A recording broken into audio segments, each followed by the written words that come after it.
In today's video, I'm going to teach you how to create an S-curve in Microsoft Project. An S-curve is a simple, powerful way to visualize how work or cost accumulates over time.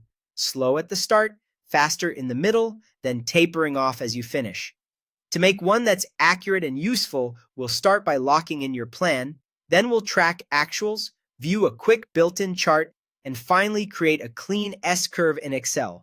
First, open your project and set a baseline. Go to the Project tab, choose Set Baseline, then Set Baseline again, and select Entire Project. This snapshot stores your planned schedule, costs, and work as a fixed reference. It's essential because the S-curve relies on comparing what you planned versus what actually happened. If your plan changes significantly later, consider saving a new baseline, but avoid overwriting your first one unless you truly intend to reset your target.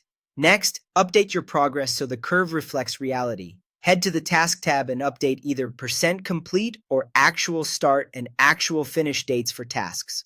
Percent complete is fast and works well for simple tracking, while actual start and finish provide more precision for tasks that slip or start early.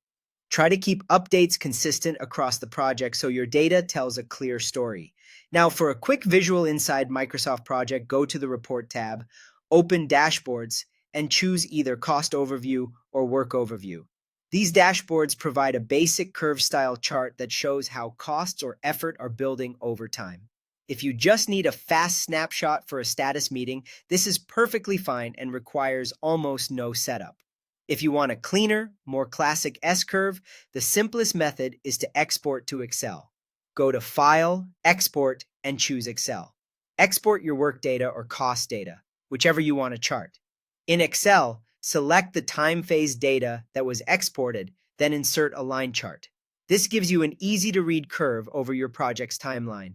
If the line looks jagged, try viewing it by weeks or months instead of days. Label your axes clearly, time on the horizontal axis and cumulative work or cost on the vertical axis, so the curve is instantly understandable to your audience. That's it. By setting a baseline, updating progress, using the built-in dashboard for a quick look, and exporting to Excel for a polished line chart, you'll have a reliable S-curve that communicates your project's performance at a glance.